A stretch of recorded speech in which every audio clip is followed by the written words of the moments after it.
You either live by the gun or you die by the sword.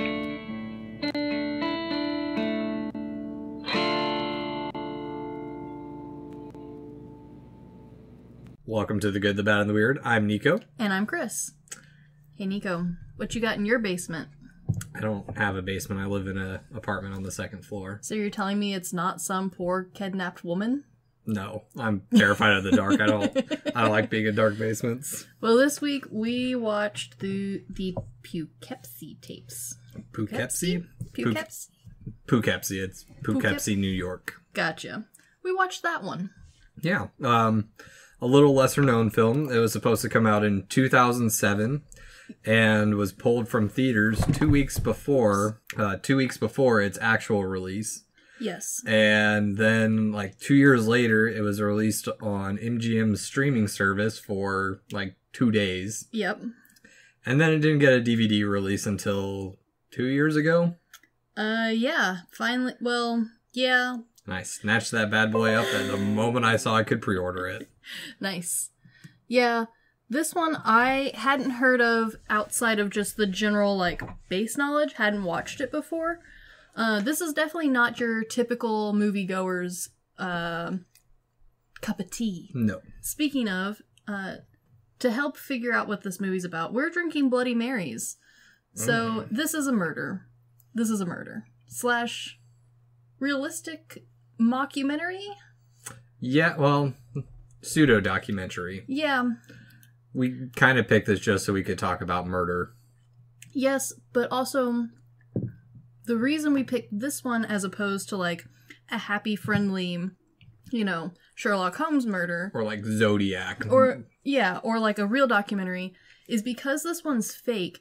They managed to pull from a lot of different people all at the same time. Mm-hmm. Which, if you're into the murder scene, is kind of an interesting take on it because you're pretty good at picking up who this is. They don't pick anyone who's real small named to be pulling from. But at the same time, if you're not a murder person, this movie might be too much. Yeah, it's not like Norman Bates where you can say, oh, Ed Gein. Yes. They definitely pull from a ton of people. There's an argument about... Wow, that word was hard. Words are very hard. Words are so hard.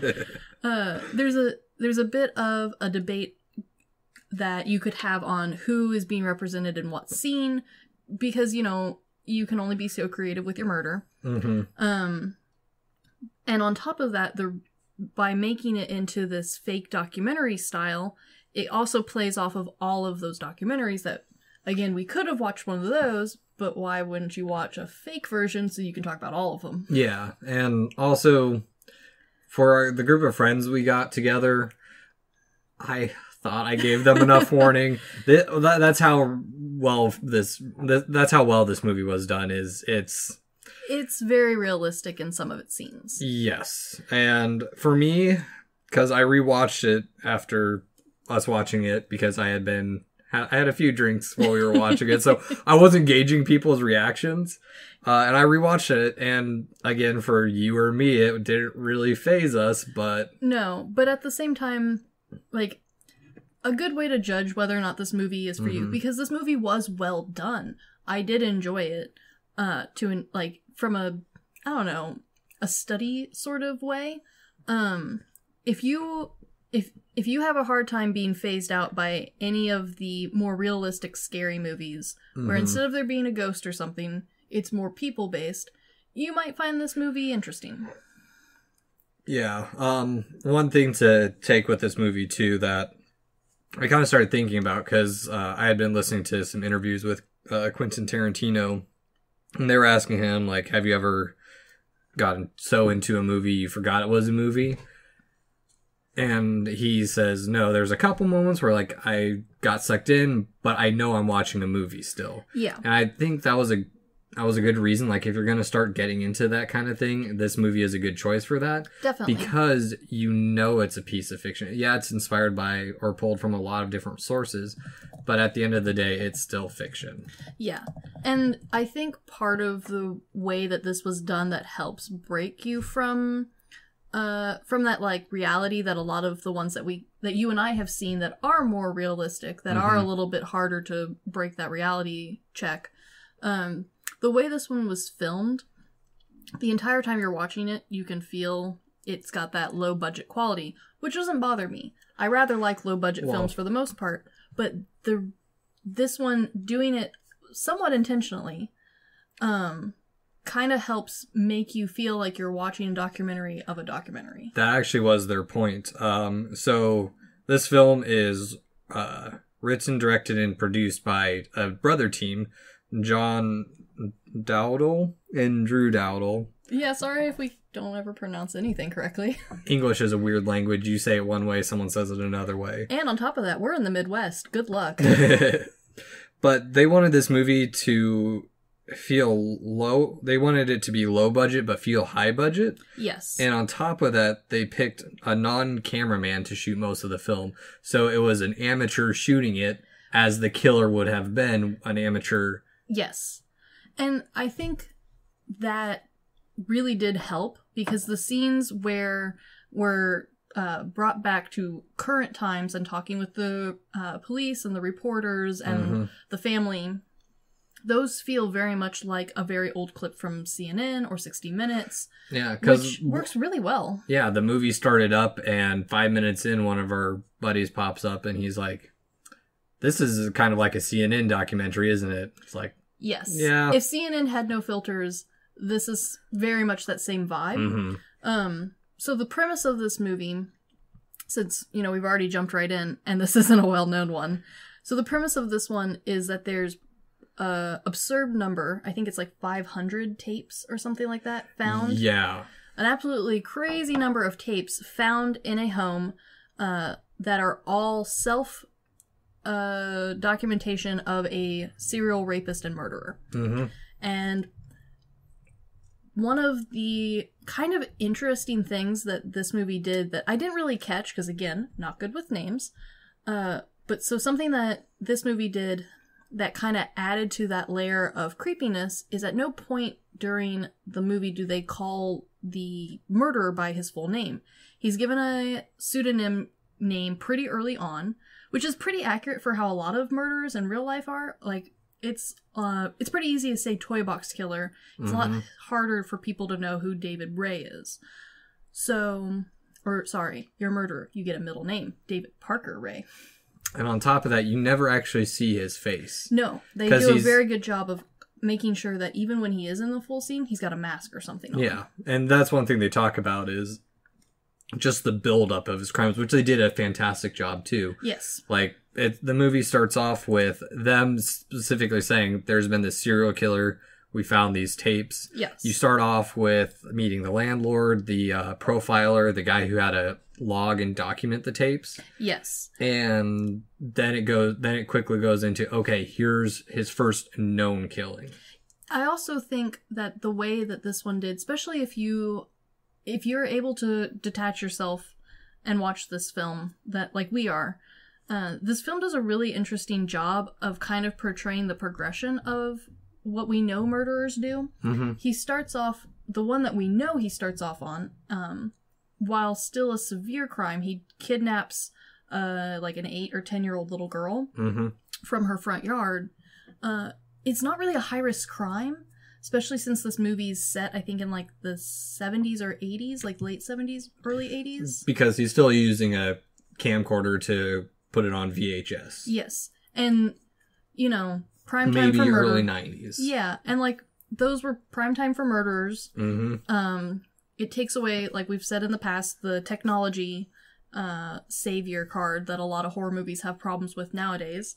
Because if you've got a computer in your pocket at all times that can literally call anyone, even if the battery's almost dead, it's a lot harder to show that sort of fear to the audience. But we still can't get good pictures of aliens or Bigfoot.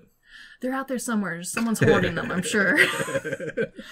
But, so he starts off with this 8-year-old girl, which is, not great, but also a pretty low-risk crime. It's not incredibly difficult for him to get her. He also doesn't keep her very long. No. He kills her, I think, within the same day.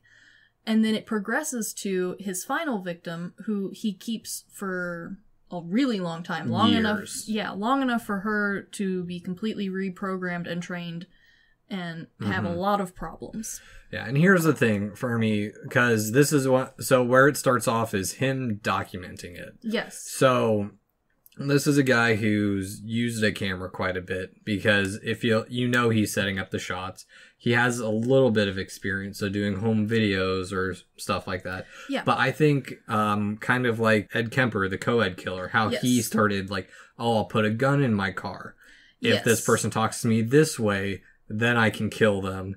If they don't, they're free to go. And then that just slow escalation into like giving yourself little bits of stuff. Yeah. And, you know, my research for this one, of course, comes from years of listening to this stuff and reading this stuff, because murder fascinates me and crime in general fascinates me. Like, it started off with really being fascinated with really high level robberies around the world, and has just kind of gone off into like, all crimes fascinate me, because I am not a crime person. I don't know. Most I think I've done is stolen like bubble gum from the airport on accident because my gate was closing. You criminal. I can't believe it. I won't even jaywalk. Like, well, and for me personally, I feel that Unsolved Mysteries was a good starting point in my childhood of this. But there's definitely like a puzzle to be solved, and no one solved it yet. But my dad's always been into true crime and unsolved mysteries. So I watched a lot of that growing up, and I didn't realize how much until like we started talking, and it's like, oh, someone else knows a bunch about this stuff too. Yes, definitely. And I do appreciate how the true crime world has just completely exploded in the last 5 years, which has been really great, because now there's a whole group of us at work who all like actively talk about who the favorite murderer of the week was, which is fun. And we also had a whodunit murder mystery at work. I came in second place. Barely, though, too. Barely. Or, no, you barely missed first. I did. I barely missed first. Curse you, internet connection. I will join next year, and I will be the hot dog squad. I hate them so much. But this movie does a good job of not really explaining anything, like a lot of other murder documentaries attempt to do, where they try to give some sort of logic or reason behind why this person, who we later find out, and I only know his name because he's credited, the actor's credited with the character's name. So the main murderer is Edward Carvin. Right, because I watched it with subtitles the second time I watched it, and his name was Ed. Yeah, they do call him Ed throughout the movie, but that's the most that they give you. And then since he's the one holding the recorder most of the time, you don't really get too much.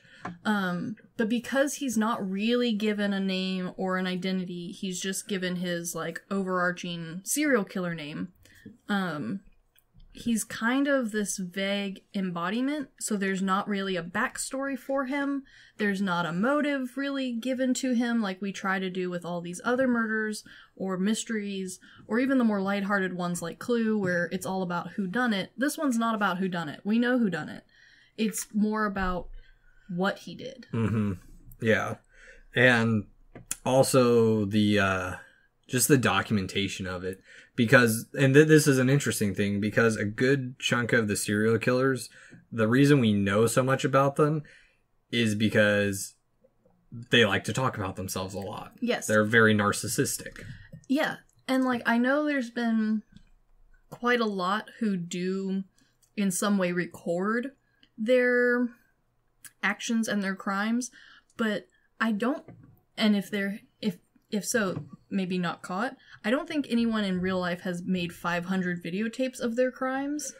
That we know of. That we know of. There's always the that we know of, unfortunately. But there are a lot of people who did stuff that he did, like, everything he did felt like a little bit of an exaggeration, which then could have been an example of several other killers who also did write notes to themselves or did take photos and keep those or taunt the police with notes. Like the truck stop killer, who for a long time I had him mixed up with the toy box killer. Yes. Because their MO is very similar. Instead, one was stationary, the other traveled around. And that's the scary thing, is we don't know how many people that some of these guys got away with. Like, what's that Russian serial killer? Oh.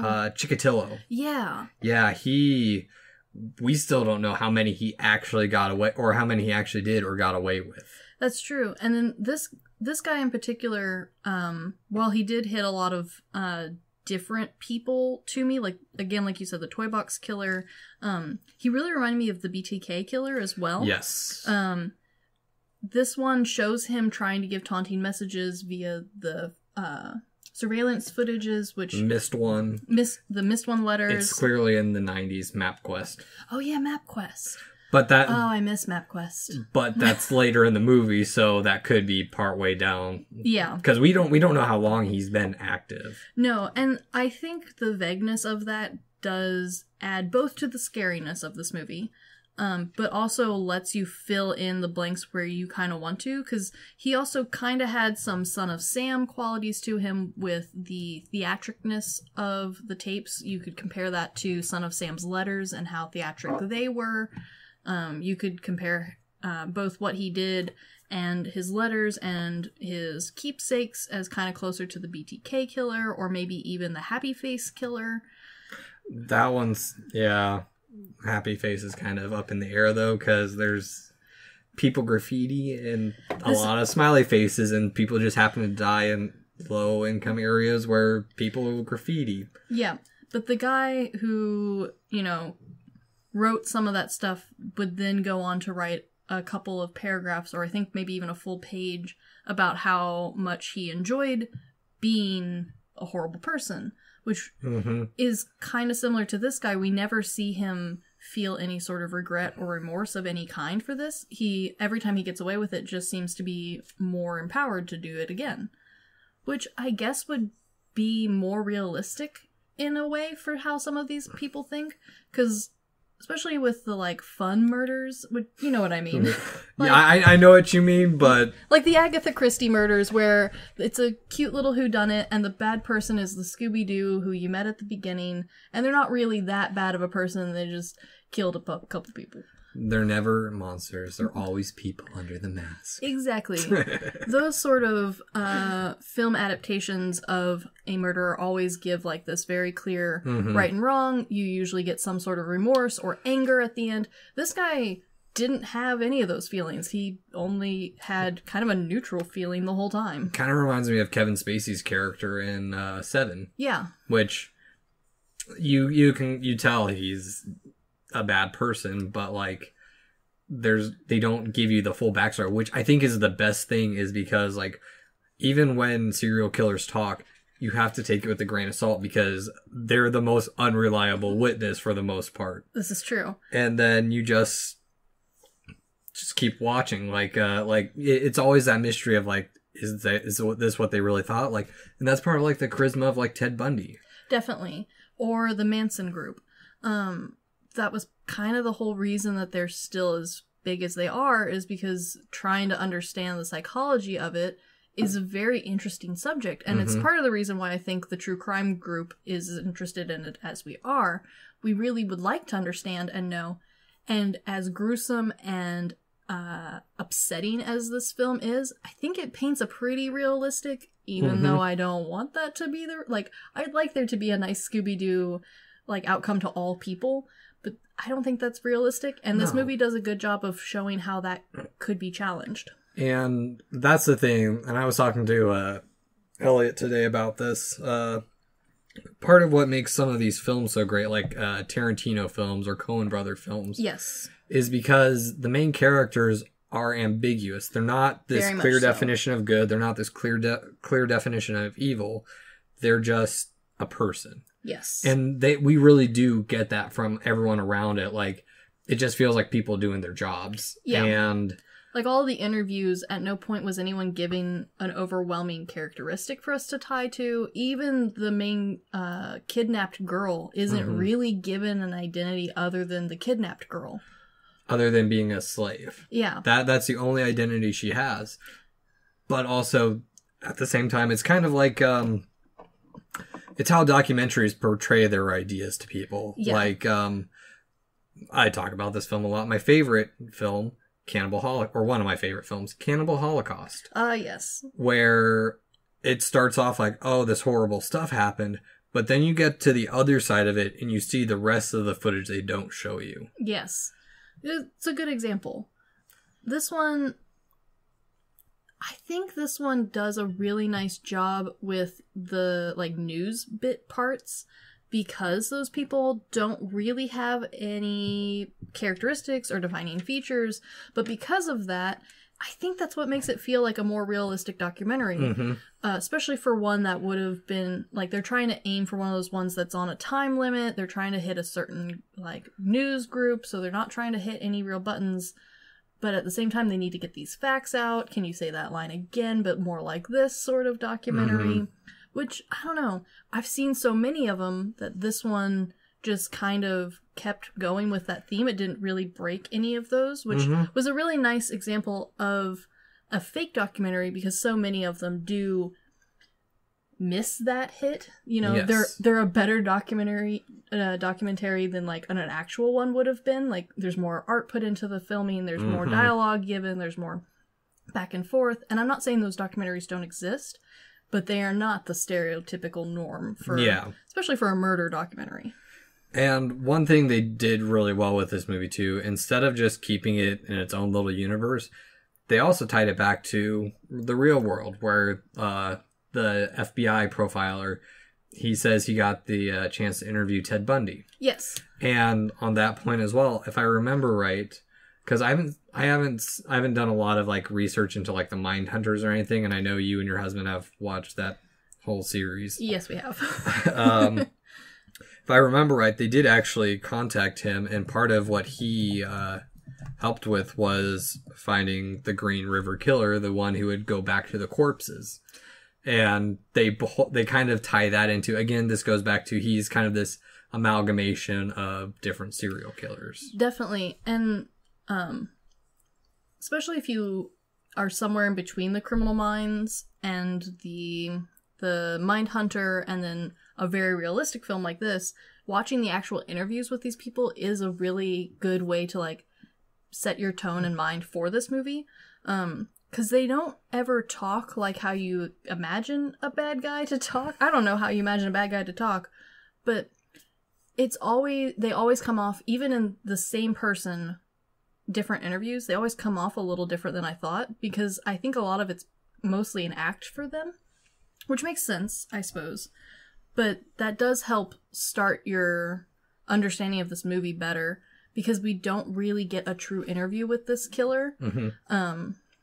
But we do get all of his own personal tapes. Yeah, because, and thinking about this too, just the randomness of his killing reminded me of Richard Ramirez. True. Like, there's that lack of discrimination, and it goes back to, like, the profiling of trying to figure out who this killer really is. Yeah, and I think for this particular fake killer and movie, not giving him a type also helped with the anonymity of him.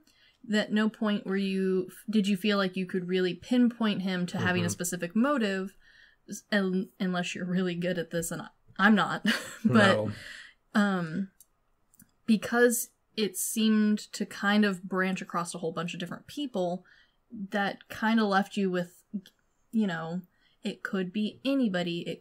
He could attack anybody, which, I don't know, kind of left the door open for more conversation on, like, whether or not that sort of logic works for some of these people. And it ties that thought process, or the branching away from the thought process of, originally there was the thought that you either have a process killer or a product killer. Yes. And now we're learning that a lot of times it's kind of a little bit of both. Yeah. And this one definitely gave the impression of, you know, you could have interpreted a bunch of ways where he can't stop himself, he enjoys it, this is, you know, an art, like, something that's artistic for him, especially with the weird masks that he kept pulling on and putting on, like, a play, as opposed to just getting to the murder or the torture. So by leaving it open like that, it did leave you to think about whether or not the standard thought process for these sort of people and the categorization of them is maybe even all that accurate. Yeah. And the other thing, like, there's just so much this movie brings up. Like, while I was watching it the second time, I just kept jotting stuff down, like, police impersonators. A lot of serial killers try and, or not a lot, a fair share of them try and become a police officer or a state patrolman in order to get that power and respect. Yeah. Or or like the killing of the I forget who's coined it, the lesser dead. Yeah, Is that last podcast who does that, or I'm not sure who first coined that word, because I've heard it so much in this, like, I don't know, subculture, I guess you would call it, of murder, that it's kind of hard to know, like, if that was them or if it's always been like, because there's always been crimes against people who, if they go missing, the police don't necessarily jump to action, sort of thing. And for those who aren't familiar, the lesser dead is a term that refers to people that, again, the police don't care for. So people in the or sex workers at certain times in our history, homosexuals and minorities. And homeless people also get put in that, unfortunately, too. It's a lot of people who, you know, if you think stereotypically 70s and 80s, when you're hearing about these and learning about these murderers, the easy pickings, because no one, even if someone knows they're missing, that doesn't necessarily register and translate to someone's doing something about it. A little girl in a yard, but children tend to be high profile. Yes. Well, and I also think that the timing that this movie was set in was really smartly picked, because it could have been 70s, it could have been early 80s when the little girl's taken, which back then, you know, it wasn't terribly uncommon for kids to watch themselves. Yeah, the start of the latchkey generation where both parents went to work. Yeah, and there was also somewhat of this mindset of, well, your kid just probably ran away. You probably just don't know where they are at the moment, so it's not that big a deal. Whereas now we know, no, it's a deal. We will find them. Which the whole waiting, we have to wait 24 hours before we can file a report. Yeah. That is total BS. Yeah. If there's probable cause, like, or there's some concern, like, this person's not in their bedroom, there's blood on the sheets. Yeah. That's a completely different circumstance. Yeah. And I feel that's changing as well because, and I could be wrong, I don't know the whole cop world or anything, but I do know that it's becoming less of like, this person's gone missing. We maybe should start looking because it's in the first 48 hours. If you don't find someone, that's what they say anyways, that your chances of survival plummet after that first 48 hours, especially for children. And, you know, that, like, there was a couple of pieces like that in the movie. Like, there was the chloroform use, which chloroform takes a little while to work. It's not an instant knockout. Yeah, which they did a good job with that too, because he's holding it there while holding the camera. Yes. But on top of that, from my understanding, it's not a very reliable knockout source anyways. Like, no. It could last hours. It could last a few minutes. It can also kill you. Yes. Which, there were murderers out there who that was their preferred killing method. H.H. Holmes is very famous for using it on his female victims. He is my favorite. He is probably all architects' favorite murderer. Yes. This man, This is the guy who built his own murder hotel during the, Chicago? Chicago World Fair. Yeah, that is impressive. Such a fancy man for killing. But on top of that, what he did is he... Is this the one who hired, like, a bunch of contractors and, like, never gave them the full set of plans? It's one of them, yeah. And then on top of that, he kept changing them. So he was the only one who actually knew the plans. And this is why you have a local jurisdiction and a building code now. Yes. And on top of that, what he did is he... and this is one of my favorite cons he's ever done.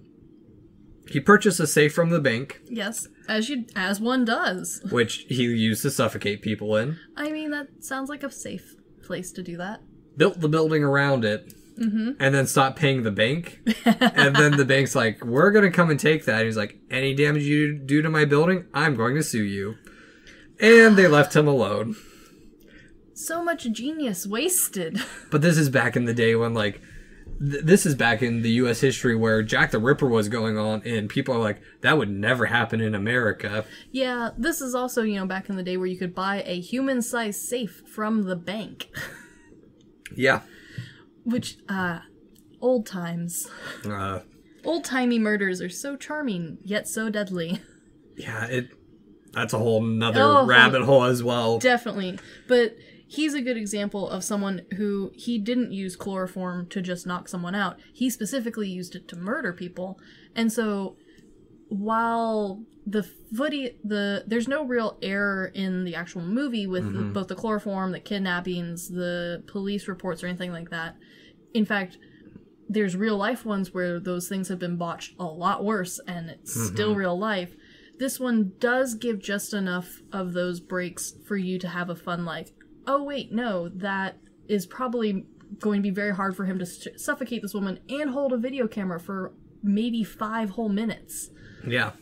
No, I felt it was very well done for, like, the style of movie it was going for.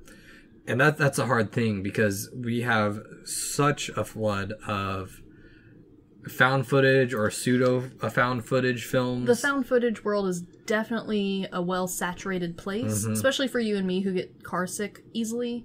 That's a rabbit hole that I cannot binge watch found footage things. See, that's a weird thing. I don't have an issue with found footage films. You can't even sit in a hammock. I know. Well, that's a different emotion. That's me physically moving. Me watching something like that is a bit different. Okay, I guess. But no, I do get what you mean sometimes. Like, if I'm looking out like the porthole of a ship or something, it's that same kind of motion. Like, I got sick playing Portal. Yes. Well, who didn't? Yeah. But this one also does a nice job of fitting in a very small niche place in the movie world. I wouldn't classify this one as one of the hardcore shockumentaries that some of the, like, because you and I have seen them. They're fun, entertaining for us. They're way too much for most people. This one sits on that line where some folk could probably get through it. In fact, they did get through it. They're not dead. They made it, and they haven't, disowned us yet. We're getting close, but not yet. I told my mom about this, and she's like, you don't want to scare off your friends. I'm like, it's too late. They already know who I am. No, this isn't the worst one you've ever made us watch. No. That's for sure. I've ruined Takashi Miike for your husband. Just the name alone. Yes, you have. And Ladles, I think, as well. But... Oh, yeah. Oh, yeah. That's a different movie for a different day. Yes. But this one does a good job of teetering on that fence post between hardcore shockumentary and almost documentary style. Yes, pseudo-documentary. Exactly. It's kind of like... I'll go back to it. Cannibal Holocaust. Yes. Which, the reason I go back to this movie is considered the first true found footage film. Yeah, I would agree with that. And it's beautifully done. I love that movie. It is. And it's another one of those ones where, like, even if you have a friend who's just they're into horror, they like the spooky, scary, they like the gore stuff, that stuff doesn't bother them. This, and I would say that one as well, do a good job of riding that line where they could get through it and maybe introduce them to another world that they do like. Depends on which version of Cannibal Holocaust you watch, because yeah, that's fair. They do kill, 4 animals on screen? Yeah, it's an older movie. Yeah. Yeah. We don't do that anymore. Hope as much. Yeah. It depends on where you're at. True. Film world, you are weird. But this one is also a very interesting look into the victims and how they handle it. Because he picks so many different victims, we do get to see a reaction from a bunch of different styles of people, which was kind of nice, because you kind of usually get the, oh no, don't hit me, oh, I'm dead, sort of murder. Whereas this one, we had a barterer, we had a complacent one, we had a resistant one, we had a just suddenly dead one. We had the 2 little girls who just got away, we had a good variety of victims to look at, because that's another interesting thing that, especially in the murder community, sometimes that part of the conversation does get overlooked a little bit. Not necessarily in the rejoicing of those who made it or celebrating the lives of those who didn't, but more in how they reacted, what they did to either survive or didn't survive, and whether or not that's something that can be duplicated as advice for other people. Yeah, and even like if you do survive, like, spoiler alert, the main woman he kidnapped, Cheryl, she never dies by his hands. In a way she does, though. Yeah, it's, sad lady. Basically, the movie ends with him leading the police to his location and finding her in a pine box, still alive. And then they interview her like a month later. Yeah, and it was surprisingly quickly afterwards. Yeah. But even then, that scene, her acting was gold. She did such a good job with that. Yeah, she plays someone who has been mentally tortured and humiliated to the point where she can't even say something without being told what to say. No, the actress who did that role did an amazing job. This movie isn't really an actor-forward movie, I would say. No. Except for her role. She did stellar. Fun fact, she is the director's wife. She originally auditioned for a different role in the movie, but he offered her the role on their honeymoon. Oh, how sweet. Super sweet. Aw. She actually seemed really into it. In the interview I was watching her with it, she tells us one story of she was practicing the hog tying scene. Oh, yeah, because she had to be able to get herself out of that, didn't she? But in the real world on set. No, they would have untied her. I suppose so. A lot of them do it in a Slipknot way where the actress can let go and let themselves out. Yeah, I did a little research into self-bondage after this movie just to see its feasibility, which that one not so much from my understanding. Your CIA agent loves you. Oh. Yeah. Gotta put a little piece of tape over your camera. But she said she was doing that, and her husband walked in and just like, okay. But like, it's an interesting dynamic because they were both talking about it, and like, if I remember right, the first scene that they shot with her is when he's water boarding her. Yes. And he said that was like one of the hardest things because they hadn't been married that long. No, that's right. They hadn't. And he was watching. Yeah, that would be really tough. Yeah. And even then, like, I've heard actors who go through that simulated torture and it screws with them. Yeah. But she seemed so thrilled with it. Like, good for her. She's found a really great spot in her acting career then. Yeah, but I mean, she found inspiration like Gary Heidnick's character, Gary Heidnick's Killers, which I learned not so much about. Like, he's not one of the super interesting ones. Like, when we say super interesting, we're talking about like the high profile cases. Oh yeah, the ones with a lot of charisma, a lot of backstory too, and a lot of victims to go through. Yes. Real or fake. Heidnick kidnapped, tortured, and raped 6 women, but he only killed 2. But he did have a pit in his basement, very Buffalo Bill, Silence of the Lambs kind of thing going on. Ah, yes, the old basement pit. Yes. Gotta love basement pits. Which is kind of interesting because this one's in a basement, but it's also... It's a weirdly unfinished area. It is, and this is coming from someone who lived in unfinished basement homes for most of my life, and then my very handy father would finish them, but there's only so much a finished basement that you do in like a week can get leveled to, you know what I mean? So the basement in this one was, I think, a really smartly done set. Because it was definitely a basement. You had no questions about that. He definitely built some of the equipment, or most of the equipment himself. But the rest of the room was boring. Yeah. In fact, it's so boring that you kind of don't look at it for most of the movie. That's what's great, is because you're focusing on the actions rather than like, oh, I want to look away. Oh, what's that little doily over there on that table? Well, and I also think that it sounds counterintuitive, but to get a set that's that thematically boring is actually really hard to do. It's really easy to accidentally let something kind of interesting sit in the background, especially for a movie that's hard to get through. It's a lot easier to watch like a weird shaped pipe in the background and figure out what it looks like than to actually watch the torture that's happening on film. Side tangent. A movie that really pissed me off with that. The Conjuring 2. Oh. On that dream sequence when her daughter is doodling and she's going back to the back room, on the shelf, there's these golden letters. Oh, It's cute. the name of the demon. Oh. I was trying to figure out, like, clever. oh, is that the spelling of their name? What are these initial? And it distracted me the whole movie. Of course it did. It it's like annoyed anytime me. there's letters on a refrigerator in TV or movie, I spend forever trying to figure out what it says because A, I'm not very good at reading things quickly, and B, like, maybe it's a clue. It's never a clue. It's just a bunch of fridge magnets thrown onto the fridge. But every once in a while... Someone sneaks a dirty word in. Yep. And this one, I wouldn't even say just the basement. Most of the sets are completely forgettable.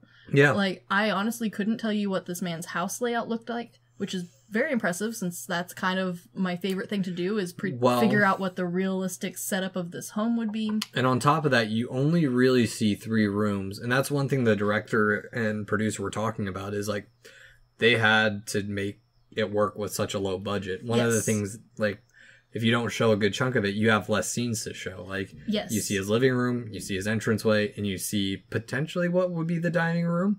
Yes, but... And the basement, so 4 rooms. But on top of that, you don't even see them in the way a normal movie would see them, which would be a fake ghost walking through a room. Oh yeah, in the closet. Yeah, we don't have this camera movement like a normal movie would be shot, because this is all home video found footage. So it's mostly a camera being set on a countertop or a bedside table and pointed at a very specific direction, and that's it. That's all you see. But because you're in that mindset of, oh, this is home found footage, it's coming from a recorder, you never question about what the rest of the room looks like you do on some of the, like, old TV shows that do the same thing. Yeah.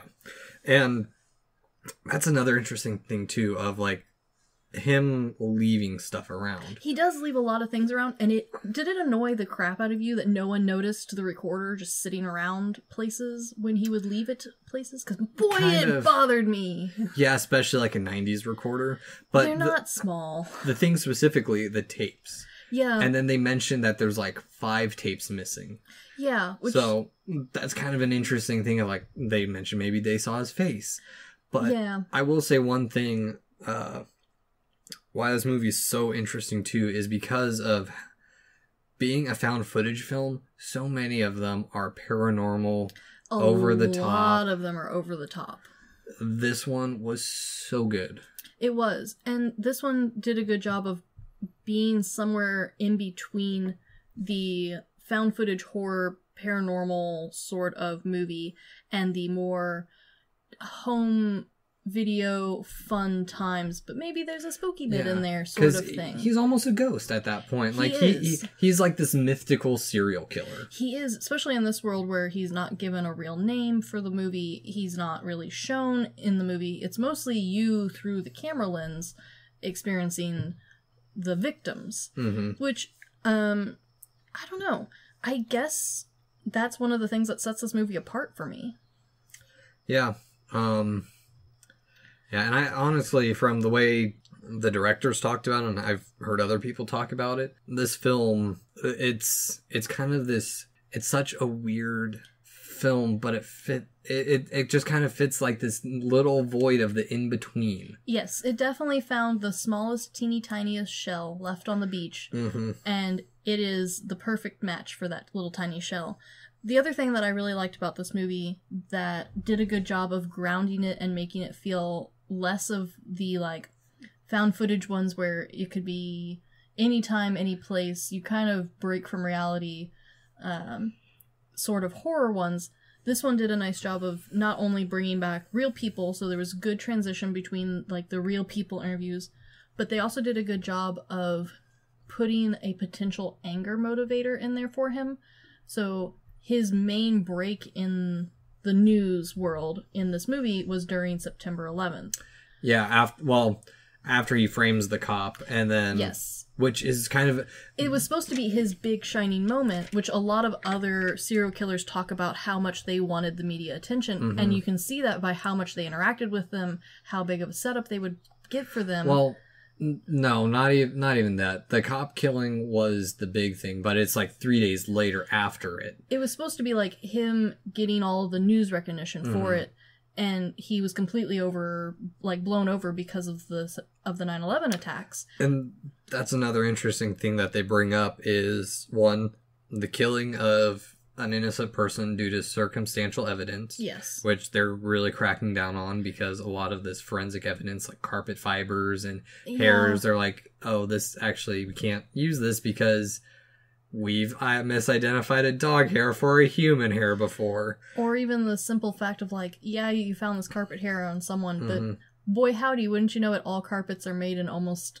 like the same factories. Yeah. So it makes it a lot harder for that to be solid evidence. And the other thing that mentions too is like these people who are exonerated, if something bigger happens between them because of how we sensationalize news, not saying that 9/11 was sensationalized, yeah, but there's been other events that happen in between that news gets pushed down below, and the family has to deal with the fact that, yeah, this person is innocent, but no one believes it because they didn't read the articles. And 9/11 was an interesting time period for them to choose, not only because, like, A, it fit in timeline-wise, but also because... Well, there we go. We have our dates. There we go. We're set in the 90s and early 2000s. Yes. The beginning of the movie could arguably be maybe late 80s. Yeah. Especially since, like, we don't really see him physically. Like, we're not given a whole lot of skin to look at, so I'm not really sure how old... Like, it's hard to judge that sort of stuff when you're wearing a full body suit with a weird mask. But because 9/11 is still such a recent tragedy, I tried to do some research on, like, other important events that happened on that day. And wouldn't you know it, the first 5 pages of Google... I'm not getting anything other than, what else happened in New York that was helping that cause, or articles about the firefighters or the police or the search and rescue dogs, which, I mean, I'm not saying is a bad thing. But now that we're so far out from, like, World War I and World War II, there's a whole bunch of very interesting articles out there over stuff that happened either at home or in Canada or stuff like that that was completely overshadowed because of events in the war. And we're starting to get stories of atrocities that the Allied forces committed that were hush-hushed because we won, and now it's coming out like, oh, this private just slaughtered, like, a bunch of German soldiers who were POWs, who were outstanding prisoners, I guess. Yeah, and so it was a very realistic touch for them to put the 9/11 as overshadowing his, if you want to call it, special moment in the news, which I think was a good attempt at giving the audience the chance to place anger upon him, even though they really don't show him being angry about it. Yeah. Not in the way that a lot of us imagined him to feel, but I think that was an interesting choice, because they could have completely glossed over 9/11. Yeah. That could have been taken out, and I don't think it would have changed the story, but it would have changed your feelings about the killer. Yeah, they could have chosen a completely different event. They could have. Or they could have not given him an event at all and just not had the papers print his stuff, which unfortunately also happens. Which, I mean, we saw in BTK when he didn't get the recognition, he threw a temper tantrum. He did, but at the same time, like, there's always that balance of, do you give them attention, do you not give them attention? Yeah. Yeah. Man, giant children. But because they went ahead and gave the audience a reason to believe the killer felt anger over this, you kind of unwittingly sympathize with him in a certain way, which you spend the whole movie actively not wanting to sympathize with this horrible person. Yes. So it was a very interesting and very clever way of getting you to feel something for him. Yeah. And one little touch that I feel they did a good job with making this feel like it was the end of a documentary. They list his number of victims. Yes. Well, they list all their names, too, on top of that. Yes. So there were 27 victims. I don't think the police officer was included in it, which is kind of interesting because he actually, in my opinion, has 29 victims. He gets the state to kill the police officer. Oh. And by his actions, Cheryl commits suicide. The Cheryl one makes sense. I hadn't counted for the police officer. Yeah, I would say 29. That's a fair statement. Which, honestly, if like you go to Wikipedia and look through serial killers by numbers, that's honestly on the lower end of like the prolific ones. Like, at least for Wikipedia starts off at like 15 to 30 is the first category, and then it's like 50 to unknown kind of level. Yeah, and there's also always, though, that thing in the back of your mind where you have to question whether or not they're truthful about their numbers. Because we do know that there was a point where several of them were caught lying about how many to make themselves sound bigger and badder than they really were. Or they admitted to doing something, but it turned out to be this other one. Like, exactly. The Green River Killer. Oh, yeah. Like, good example. But he's one of the ones where he's a more believable killer because he's told so many details and taken them to like, here, I did this. And then on other accounts, he's been like, oh, yeah, I did it over here. And they take him out there and he just kind of like looks around. Yeah. Just wanted to get out of there. I mean, field trip, I guess. That's one way to put it. But I don't know. I think they did a really good job with this killer as far as getting him to be both a not believable serial killer. Does that make sense? Yeah. What's a good analogy for that? Kind of like Hannibal Lecter. Yeah. Like definitely less personable, obviously. Yes, of course. But at the same time, Hannibal Lecter is definitely an over-the-top character. He doesn't blink the whole movie. I mean, as he shouldn't. He's clearly a reptile person. But yeah, he's a very good example because he's very much over the top. He's very much next level sort of crazy. But at the same time, maybe. Yeah. Maybe. Oh. So, Christine, what would you rate this movie? I've been thinking about that all day. So, this movie, I'm going to give this movie 2 separate ratings for this sort of movie. Because we'll come back to this category of movies again. Maybe not this exact niche, but this overarching category. And so for people who are into the realistic mockumentary movies, like you and I are, I would give this movie a stellar review.